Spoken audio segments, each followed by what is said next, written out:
Hey, welcome everybody to Not So Famous Achievers. Weekly conversations with some of the world's most amazing but not so famous achievers on what they did and how they did it and what you can learn from their journey. With your hosts, Will Christ and Robert White. Hey, guys. Well, Robert, we have a great conversation ahead of us today with Peter J. Burns III. And this guy is an entrepreneur on steroids. So welcome, Peter. Thank you, Will. Appreciate it. So catch us up to date on this rocket ship that you've been on starting all these businesses. Sure. So I always went to a different drummer. At the age of 6, I followed my dad around on a golf course all the time. And I noticed how the duffers trying to reach the green on a water hole would knock their balls in the water. And it dawned on me that they were losing a lot of money and it offered an opportunity. So after we did the round, my dad went to the clubhouse and I ran home, got my waders and set up a little lemonade stand right where they'd knock their balls in. I'd wade in and sell them back their golf balls. Well, before the the country club escorted me off the golf course, I'd made $50 in 2 hours and I was only 6. So I thought, wow, I could get paid like equivalent to 6 months worth of my allowance of $2 a week just by being smart. So that was kind of the impetus. And basically, I have always started little businesses. I didn't have my first official business until I was a freshman in college at the University of Virginia and took an entrepreneurship course. And back then, there were no schools in the country that can spell entrepreneur. There were 4 schools that had some sort of semblance of an entrepreneurship class, for instance. And when I read the course registry, I said, that's me. Only challenge was I was not in the McIntyre School of Commerce. We didn't get until 3rd year. And this was a 4th year elective that had a line around the block to get into it. But nevertheless, nothing ventured, nothing gained. I went, talked to the professor, explained why I merited as a lowly 1st year student inclusion. And he said, all right, Burns, if you could convince the classmates who busted their butts to get into my class, got into McIntyre, did everything the right way, if they let you in, I let you in. Well, you know what? I got in and I led the class and I did my first business. I imported mopeds from Europe into the United States to rent at American resorts. That was my class project. I actually tried it that summer on Nantucket Island off the coast of Massachusetts, which had been our family's summer home for 60 years. And I made $55,000 in 10 weeks in a dirt lot with 15 mopeds. That was the end of my college career, but I did get invited to lecture every year back till my professor retired, and that started the ball rolling. Wow. Peter, I'm curious.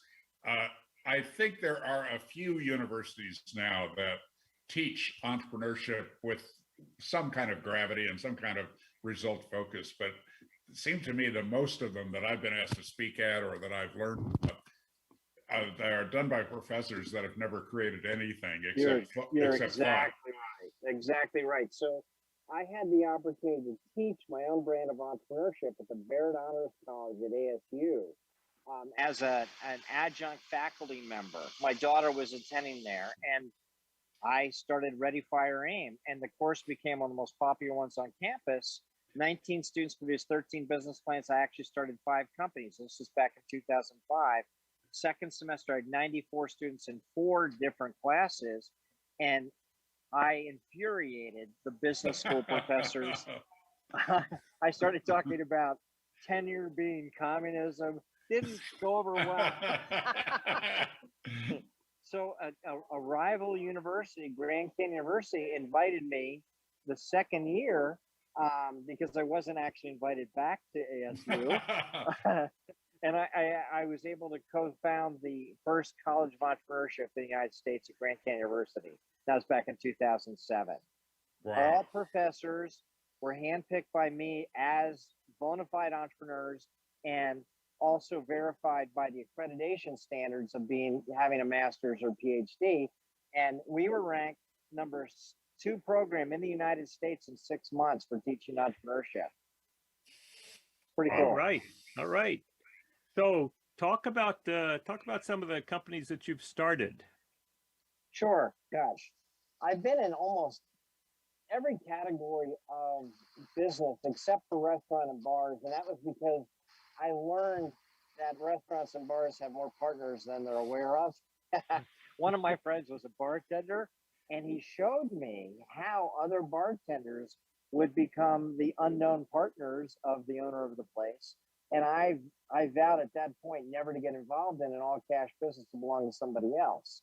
So I've started an engineering company in cost segregation studies and filed 4 patents on that back in 2008, using it for a number of different opportunities no one else had actually thought of. I started a group home business in a special niche, setting up inside Del Webb retirement communities. And these are for the level 1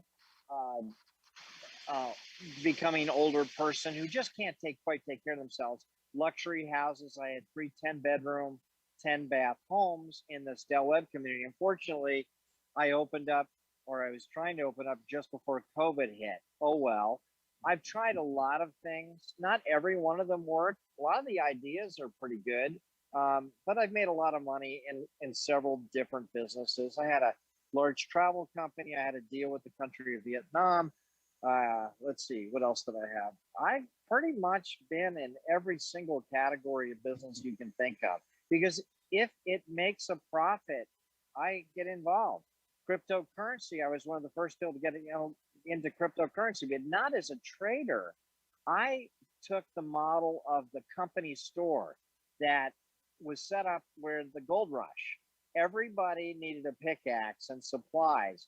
Whether they found the gold or not, the general store made the money. And I did the same thing with cryptocurrency.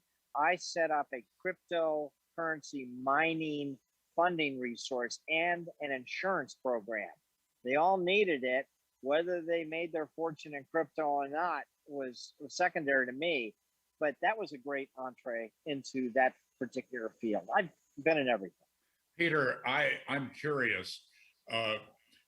Many of the listeners to this message are people in companies perhaps thinking about becoming an entrepreneur.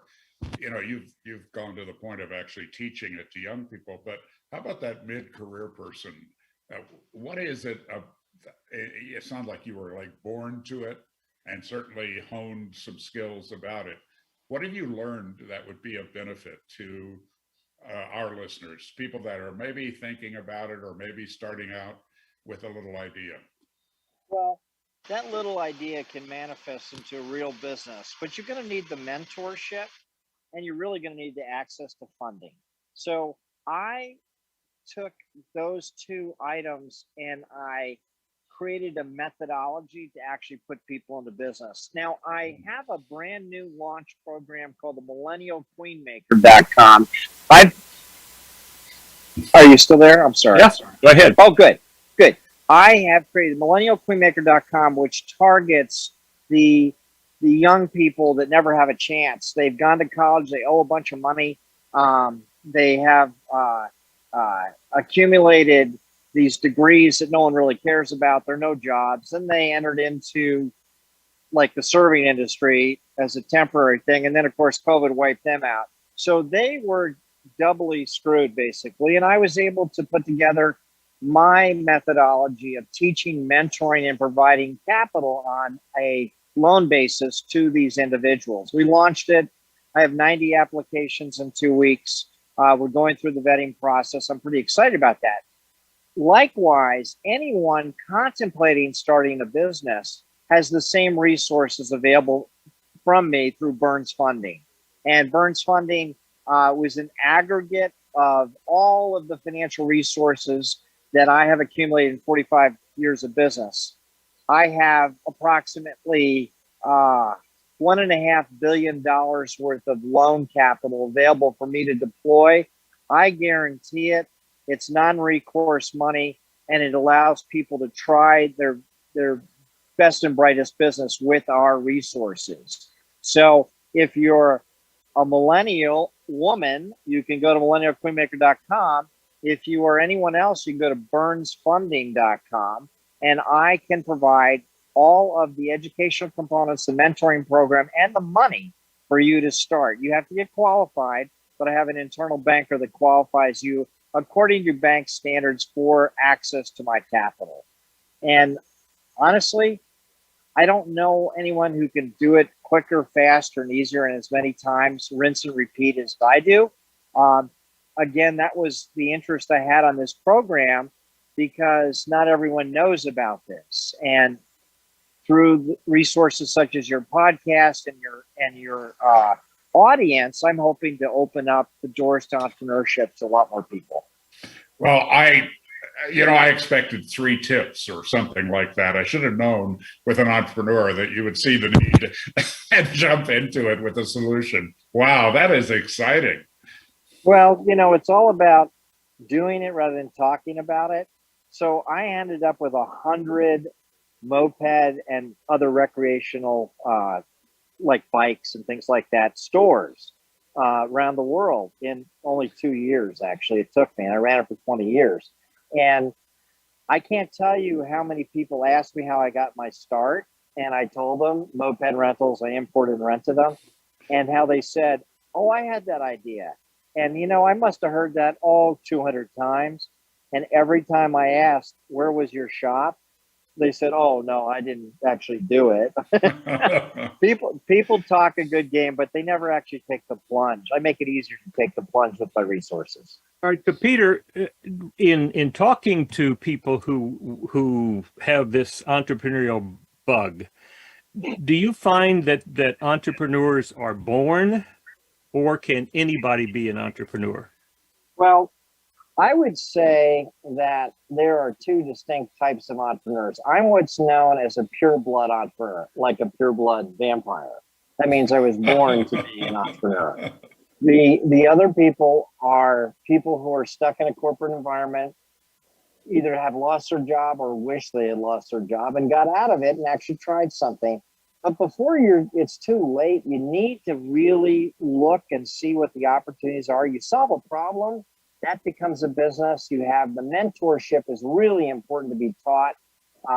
And anyone can be taught. I have 20-year-old young people that are starting their own businesses.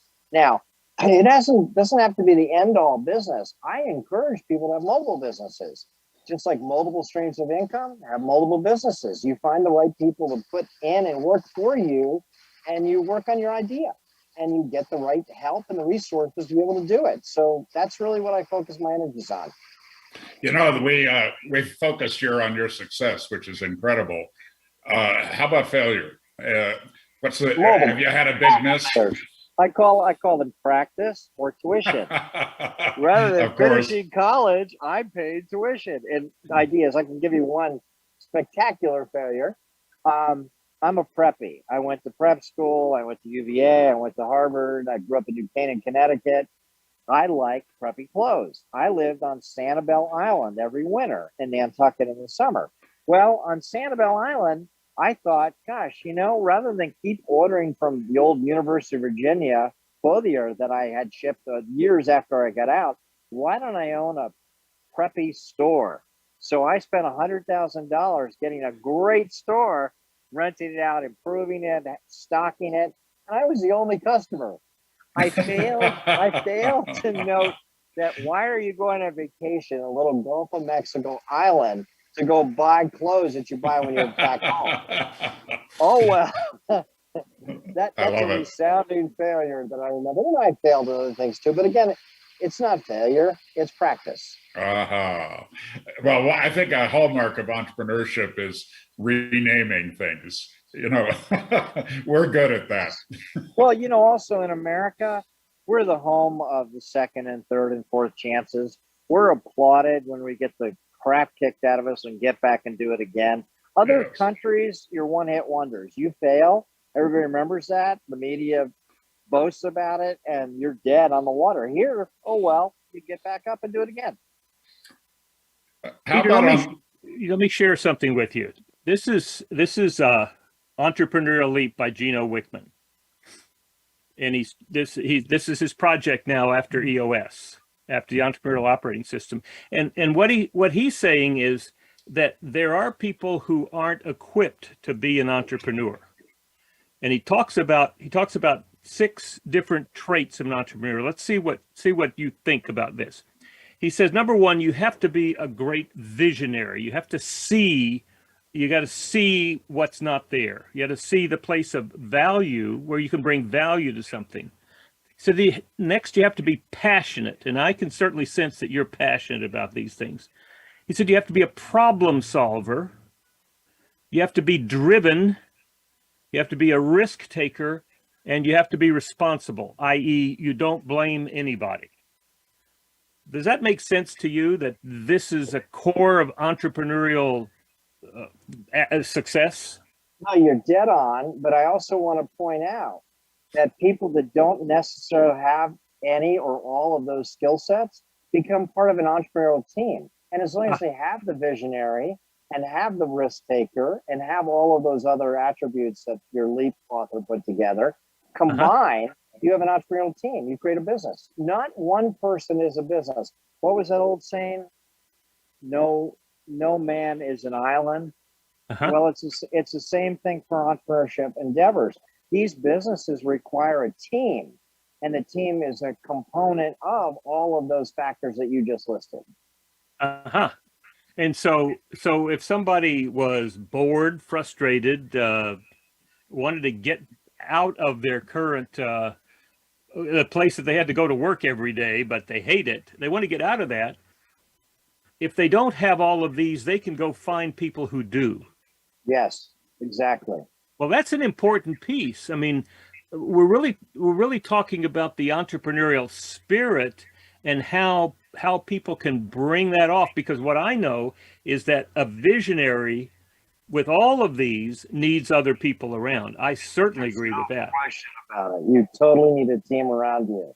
I couldn't function in as many businesses as I have running. I have a dozen businesses running at any one time, plus startups. It seems like every other day I come up with something. But I need to run it by people who have the skill sets, the smarts, the complementary energy to make it work. And then I'm all about partners. I do not believe in employees. I dislike the terms employees. I want to make them my partners. I'll loan people money to become my partners in business, because I believe that the need to create, the need to be self-sufficient, independently finance yourself is so important and so inbred. We've beat it out of us. The corporate altar's been worshipped that way too long. People forget that these big corporations started from somebody like you and me. Started from an entrepreneur. Yeah, Henry Ford sitting there in his house trying to make that engine run. I've heard that story so many times. Thomas Edison with 10,000 ways not to have an electric light work. Right. Yeah. All right. So what are you finding now? It's not so much about women, but it's about what are you finding that is changing for women to now respond to your request or your offer to become entrepreneurs and supported entrepreneurs? Well, I think they're realizing that in the corporate hierarchy, there are so few positions that are filled with women CEOs. It's predominantly male.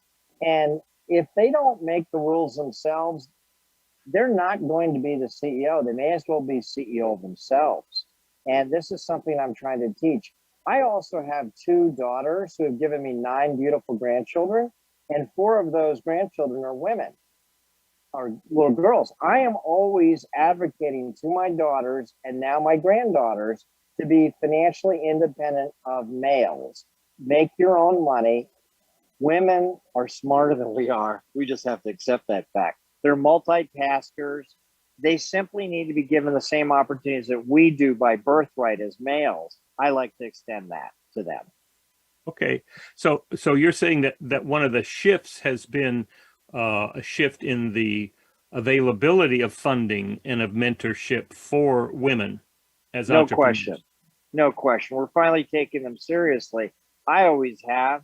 I prefer complementary energy. With males, we're competitive by nature. There's only one alpha male in my organization. You're talking to him. So Yeah. I surround myself with very competent, very bright women who support me. It is by nature that they have complementary energy to a male. They don't compete with me. They compete with each other. Oh yeah, but not the man. You So know, I attended an executive training years ago where it's just 4 students and 2 trainers for 10 days, pretty intense. And there was a little time at the end for questions and answers, and somebody asked, what's the difference? What have you found as a difference between men and women? And their answer is interesting. And I don't know if it's supported by any research, but it explained a lot of my own accomplishment in life, since I had 80% women in my company. And they said the difference is that men, in terms of their essential purpose, are after status, position, and power. Women, in their essential purpose, are up to getting things done. And it was like a light went off when they said that. And then they went on to say that unsuccessful men are the men that surround themselves with other men who then fight for status, position, and power, the competitive thing. Unsuccessful women are the ones that go for status, position, and power instead of honoring that need to get things done. And I was fascinated with that. And it explained a lot of what had worked for me unconsciously.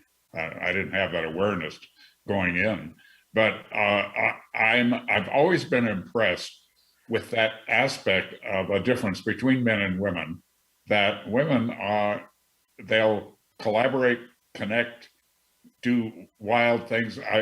You know, at some point, Will, you should tell Jennifer's story. You know, about they get things done somehow. oh, yes, they do. They get things done. That's the Peter. This is a story. I'll make it a short story for you. But this was 5 years ago. A friend of mine came to me and said, "Will, you told me that you would be willing to help because you know I help find jobs for people who are disabled." And he said, "Will, you said you would always find something in your organization." And so I said, "Well, sure, let's hear." He said, "Well, I want to talk to you. I want to share with you a woman who has a master's degree in marriage and family counseling. She's got a bachelor's degree. She did it all face to face with people, and she knows computers backward and forward better than you and I put together."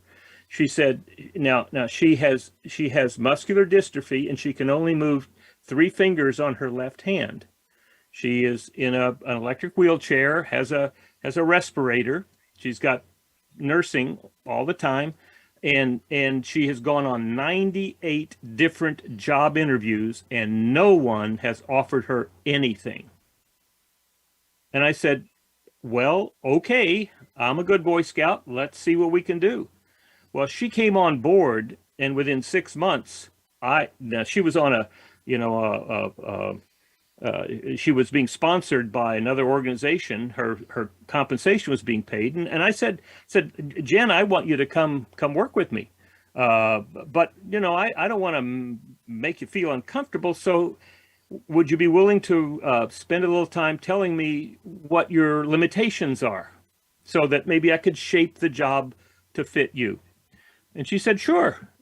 So came back after the weekend when we were meeting again, and I said, "Well, did you get a chance to make that list?" She said, "Sure." So I pulled out my yellow pad ready to write, and I said, "Well, tell me." And she said, "Well, I spent 3 hours thinking about it, and I have to tell you, I have no limitations."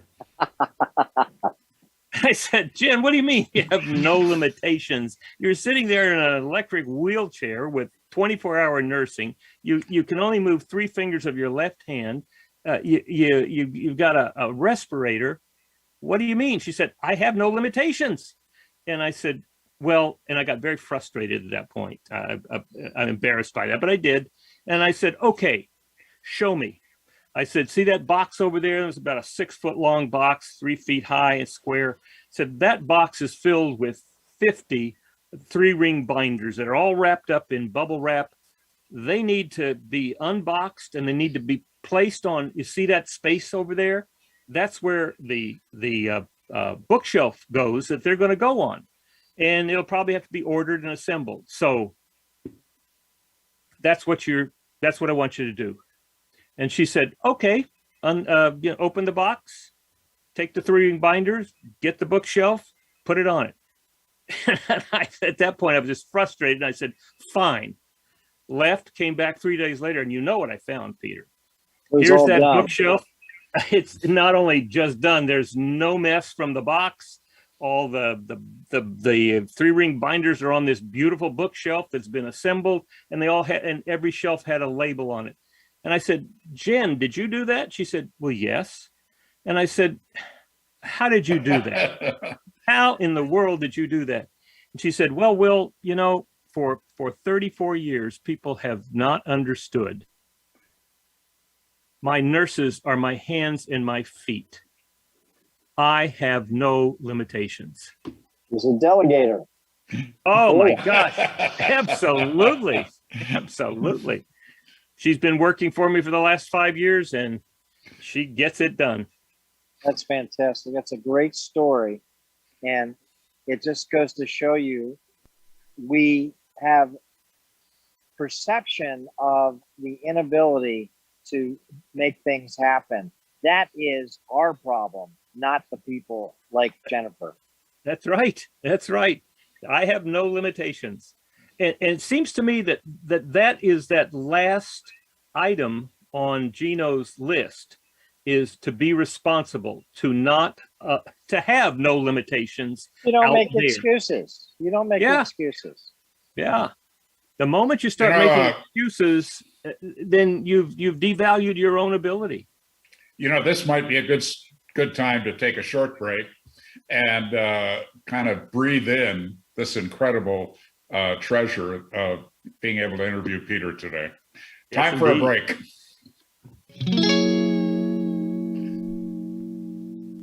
Well, we're going to give you one quick thought here that plays into what we've been talking about here today.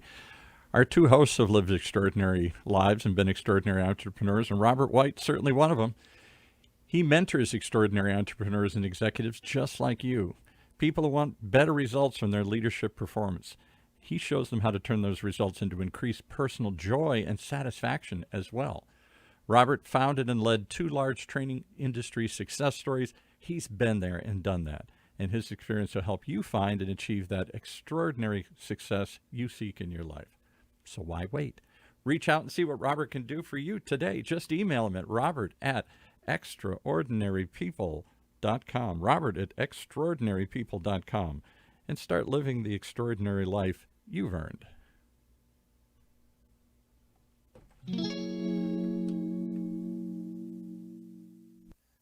Traction Tools is the EOS software for visual collaborative problem solvers like you, built to manage each key component of your business, including vision and traction, data, people, meetings, and even process. The new digital whiteboard helps you illustrate, communicate, and work together throughout the decision-making process, and our new document drive makes file sharing even easier. So, if you want to save time and reduce repetitive tasks with easy automations, you really should take a look at Traction Tools and their EOS software. Sign up for a 30-day free trial at mytractiontools.com. That's mytractiontools.com. And now back to our show. So Well, Peter, it would be a good time, Peter, for you to talk about how we can support you. Well, I'll tell you what, I love to be around achievers, people that walk the walk rather than talk about it. You're obviously both accomplished entrepreneurs in your own right, creating the tools necessary that I would delegate to the people that I'm surrounded with to work with. So I'm not hands-on per se in the technical applications for all the ways to make the workflow work better. I am the visionary. I think from the top 30,000-foot view or higher, as everybody says. And I find the people that work with me the best to kind of fit the jigsaw puzzle of a business. Like Will was talking about before, a visionary sees the end game before anyone even sees there is a game, solves the problem before anyone realizes there is a problem. And I think I can sort of attribute that thought process to the strategy I learned as a young chess player. I started playing chess when I was 5 years old, and by the age of 9, I was one level beneath a grandmaster, which is something that people strive for their whole lives to achieve. Now, I loved it, and I got to the point where I could actually play 6 games simultaneously with people far older than me, and I'd either win or draw 4 out of the 6. Well, that would piss everybody off that have been chess players for 30, 40 years. And honestly, the only reason I stopped playing chess is at the time there were no women in that. And I'm motivated by female energy. Well, I got out of that, but I never forgot the strategic application for thinking ahead and thinking end game before anyone knows there is a game. So I love complementary skill sets and people that can help me who live out of the box like I certainly do, who can look at what I have and say, Peter, did you ever think of this? Can you fine tune this? Can you look at this? Can you take another look at it? And I say, bring it on. I've got an awful lot of things going on. I need all the help I can get. Well, if people want to be in touch with you, what's the best way? Real simple, peter@burnsfunding.com.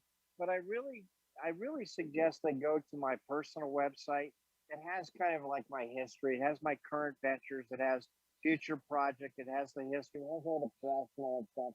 And that's just peterjburns3.com. peterjburns3.com. Peter, what would be helpful to you if I were to invite you to my session room here in Laguna Beach?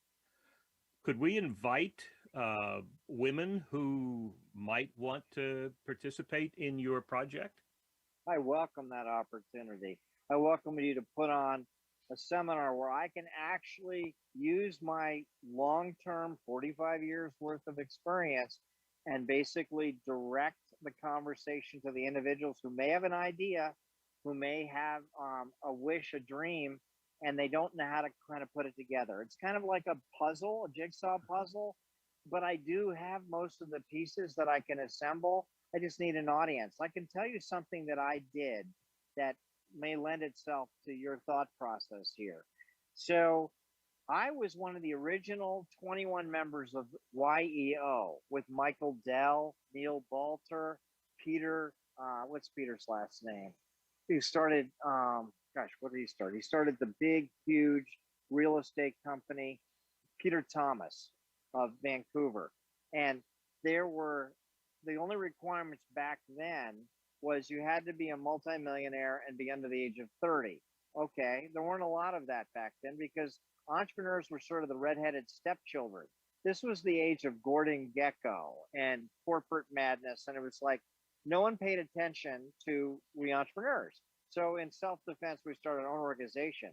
Well, YEO is now EO and has been for some time. And we're in 52 countries. And we would be an actual country level economy if you ever used our gross sales and the people that are involved in this organization, and you matched it against the entire income of some of the countries out there. So I started Club Entrepreneur because I saw EO becoming too political. We were wild men, we were cowboys, and all of a sudden they became like a bunch of suits, which I don't resonate well with at all. That's the reason I didn't go into corporate world like my brothers did. And they achieved great success and all this good stuff. But you know what? My brother Michael runs the largest film company in the world called Lionsgate Entertainment. He and a friend bought it for $50 million about 15 years ago, and now it's huge, right? I mean, they made $3 billion just on Hunger Games, yada yada. My brother Kevin has his own kind of private hedge fund where you can be part of it if you have $20 million in cash as a starting point. He's got $5 billion. It's like, but they have analysts, stock analysts, they have IRS. Oh my God, forget it. I'm like Whole different world. No, it is. And that's why your podcast appealed to me. No one knows who Peter Burns is. I'm sitting here in Del Mar by a fountain outside my office. My offices have always been, since I moved out here, coffee shops that are outside. I have all my meetings there. Finally, I kind of got to start official. I had to have some conference rooms, and so I've got an office upstairs filled with these very smart young women and one token male who's my CPA who's in there.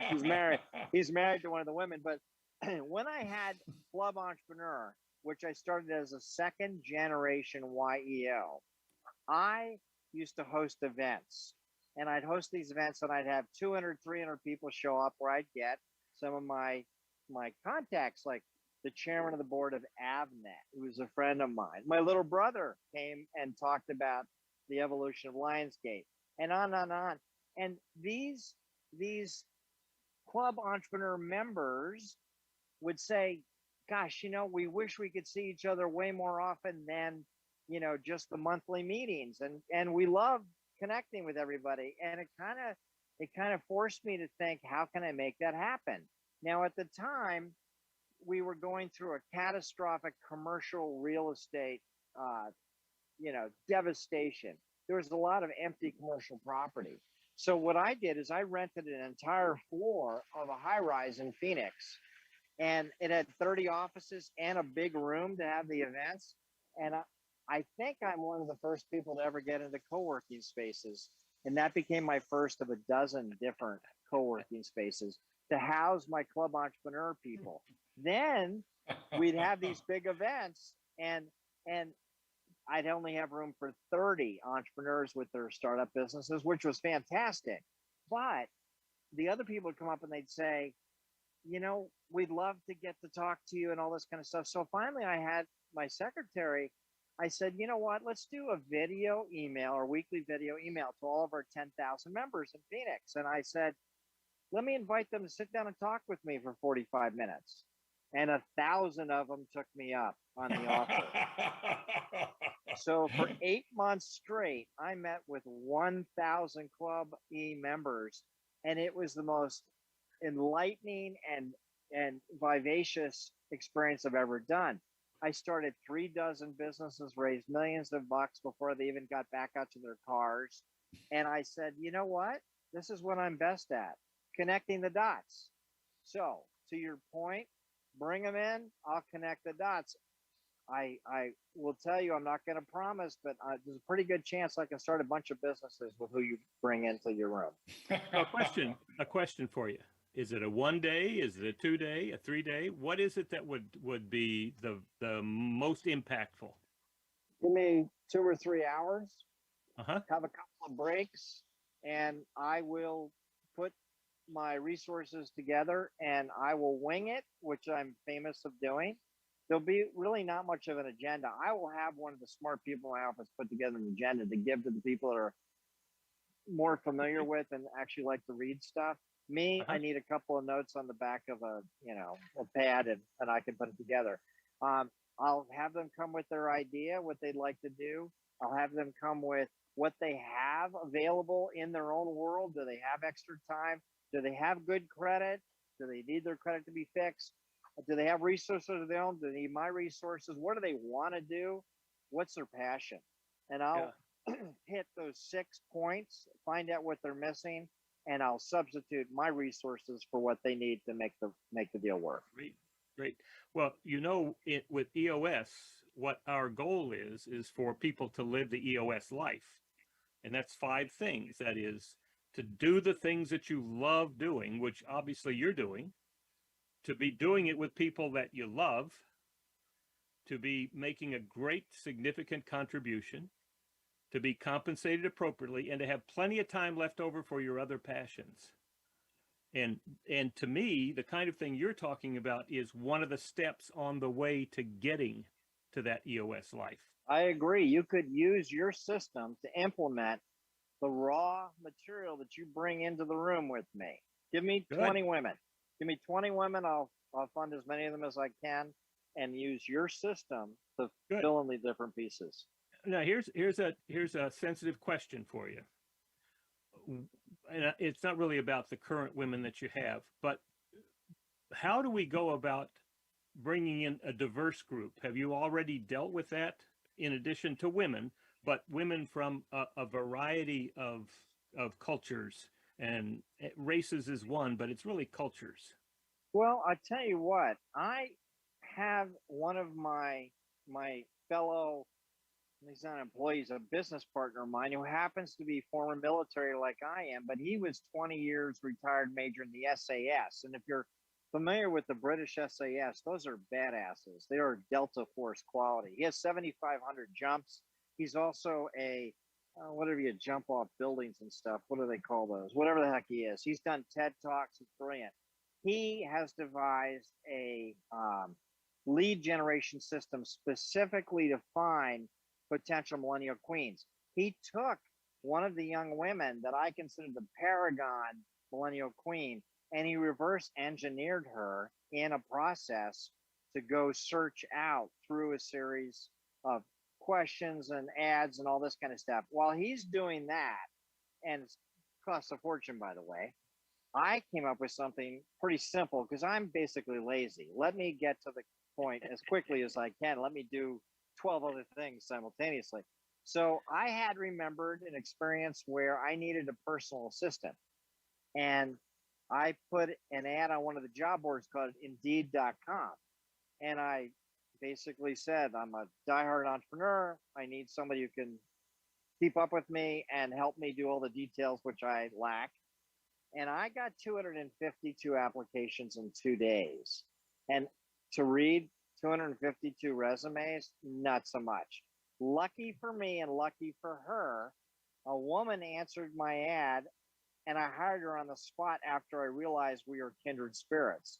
She had an entrepreneurial bent, had started businesses with her former husband. After she left him, she had to pay him alimony. She came out from the East Coast here to the West Coast with her 2 teenage daughters and was willing to do anything. And she had her own resources. So she aspired just to have something to do and to teach her daughters responsibility, but she had inherited quite a bit of money from her father. So it wasn't the financial bit that she came to me for as much as something to do and be appreciated. And I hired her on the spot. She's fantastic. She actually is an investor with me right now in several other things. And she has become the human resources component of my non-business, kind of like the mother figure for some of the younger women that work there. So as a result of that, I said, okay, Alistair's been wonderful doing his lead generation thing at thousands of dollars. Why don't I take an ad and structure it for a millennial queen to be? And I have been inundated. In 1 or 2 days, I have 90 perfectly suitable young women and not so young women. I even have men applying for the job to become millennial queens through my financial resources. They can earn while they learn and get hired by the company that I'm going to help them start. So she's not my employee. She's the employee of the LLC or the corporate entity that has been started with money I'm lending her to go into business. Then she has the use of all my resources, my mentorship, but your product could be a real component of each one of these businesses with your guys' knowledge. And there's a way to implement all of it together. I see a natural synergy. Super. Peter, it sounds like differing cultures, whether race or religion or origin of birth, really don't matter to you. Makes no difference. In my office right now, I have that single divorcee who has her own money, who's a partner. I have a young girl who's like the poster child that we created the template for my lead generation, who's has white bread, South Dakota, business and economics degree, moved to Arizona, saw something in one of the posts that I did or something on LinkedIn. She's there. I have a woman who's a Hindu who's from India, her family, brilliant engineer, genius. I met her while I was looking for an office. Didn't work out for the office that she was managing, but she just simply wanted to talk about entrepreneurship when she found out who I was. And she's in the office, and a whole bunch of other ones, as diverse as you're going to get. A young girl who used to be homeless. Her parents are both addicts. She was introduced to me by the mother of one of her friends, who was actually one of her teachers in middle school, asked me to give her a chance, and she's been working with me ever since. And she is becoming more and more adept and more confident in her abilities to have her own business. I've got the husband and wife team up there. They're both middle-aged. He is the CPA, my token male, I call him, but his wife is a genius marketing expert. They worked for 15 years in the online store business and had been super successful. I'm talking the Amazon stores, the Shopify's, and all that stuff.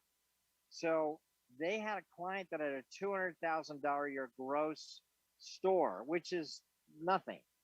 They personally built it to $30 million in sales, and the guy turned around and sold his digital real estate for $10 million in cash.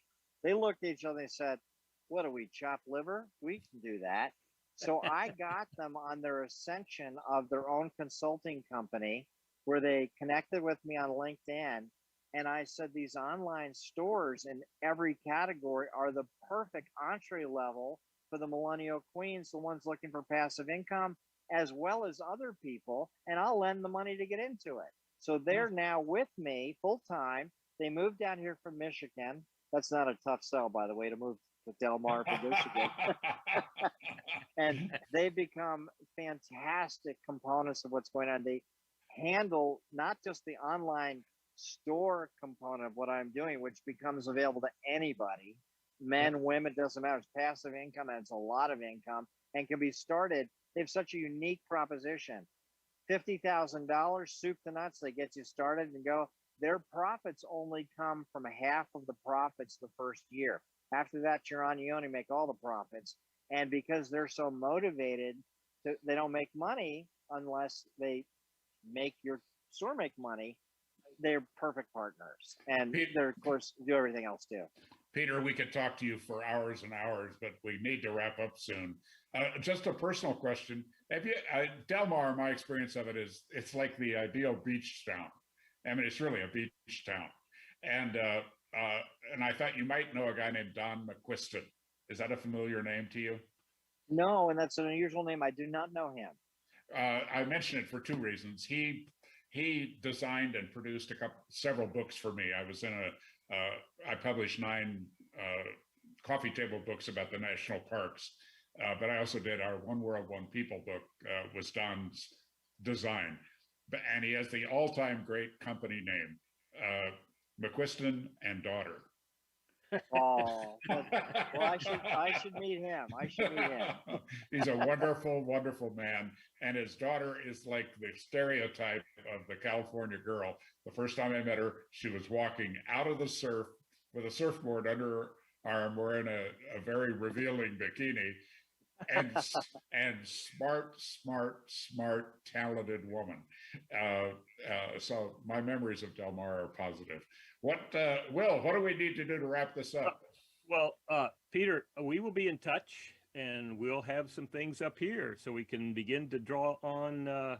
I'm very eager to help people who are open to changing their picture of their own abilities. From, if we could only change that out there, I could be successful, to, if I could only change this in here, I'll be successful. Well said. So that's a passion that I have, and we will be in touch, and we will bring some things together here and have a lot of fun. And gentlemen, thank you for the opportunity. I really appreciate this. Peter, deep thanks. You are fantastic. Well, so are you guys, and I really appreciate it, and I look forward to seeing you in person. You don't live very far away. Right. Take care. Take care.